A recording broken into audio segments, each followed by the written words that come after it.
Seems like an eternity ago. I walked down that ramp right there into this land.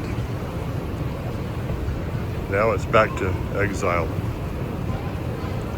Every time I've come here, I've left a part of me behind. This trip, no different. No different. I'm gonna get to the end here. Got a couple things to wrap up. I still have to do a little bit of shopping right here at the end, and then I'll have a final video pretty soon. Sun rising over the mountains. Beautiful morning.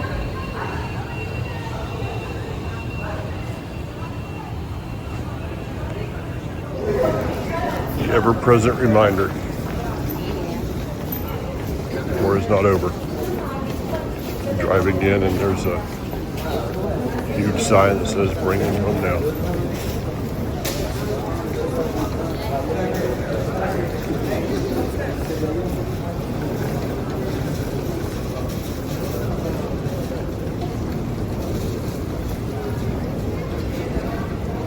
October 7th, 2023. For a year and a half now. This country still, to this day, and I can understand this statement, that life kind of stopped on October 23rd. Excuse me, on October 7th. May they come home soon. Well, okay.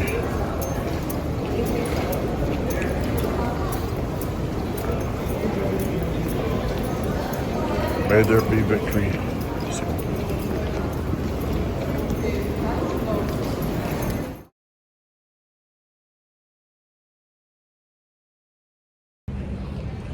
It was an early morning. I've been up since about 3 a.m. I'm at Ben Gurion, Tel Aviv airport.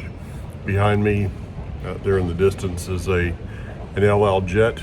Got just a couple hours here before I get on board. Head to London Heathrow and then into Atlanta.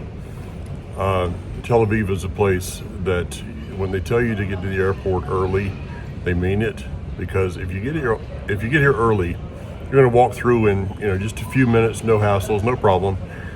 You get here on time or a little late, and it's like you're trying to get to your plane. Everything goes wrong. So this is the end. 34 times in this land, 34 once-in-a-lifetime trips, and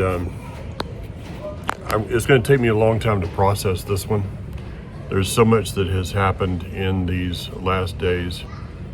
I've got some basic notes, but there's so much that went on behind the scenes that I just have to kind of spend some time alone, I think, and process through all of it. I pray that those of you that have followed pictures, videos, that it's been a blessing to you. Those videos, of course, will be on Facebook only for a short time. I think about 30 days they drop them. But with my Vimeo channel and also with YouTube, those are held. So if you'd like to go back and those are stored, if you'd like to go back and take another look at those, it's great.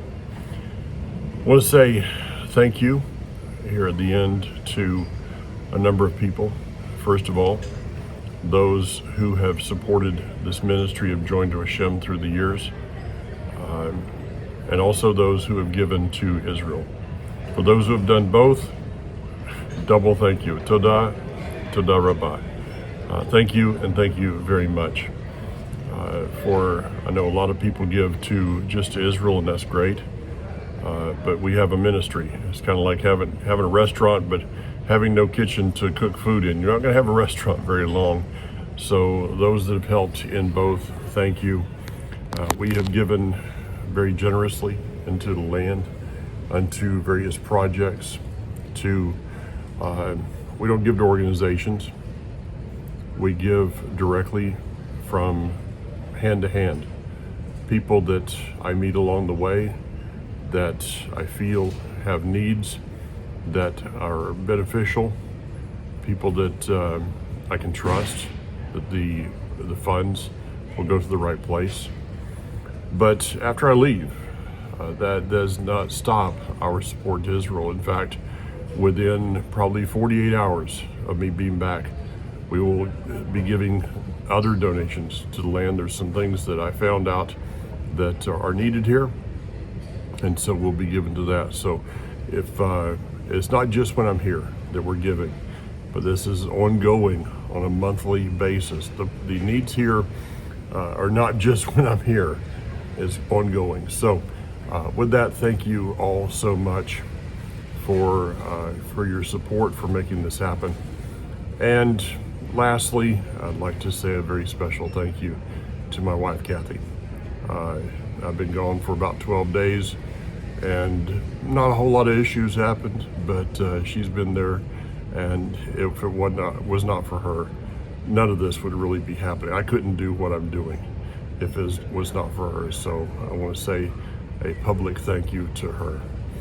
Well, until next time in the land, I hope and pray that those of you that you're thinking about a Connect Israel trip or some other trip, I don't like to call our Connect Israel trip a tour, because it's not really the typical go see the Holy Land tours. But if you've been here, it's time to make plans to come again. If you've never been here, make it a priority. Kathy and I actually met up in Alaska many years ago, and it's funny. I'll talk to somebody and they'll ask, where have I lived through the, all these through in the United States. And when I say Alaska, so many people say, I've always wanted to go there, and they're 50, 60, 70 years old. It's like, you've always wanted to go? No, you never wanted to go. You always thought about going, but you never made plans. The same thing happens with Israel. People say, well, I've always wanted to go. Maybe it's time to put some action behind those words and turn that want into a desire, into a priority. Because I can tell you, from someone that's now I've been in 20 countries. You can take a vacation anywhere, but this country will not change your life. It will define your life. How do I know that? I'm living proof. All right, to the land, lehitraot, until I'm here again. Thank you guys all again for following on this trip.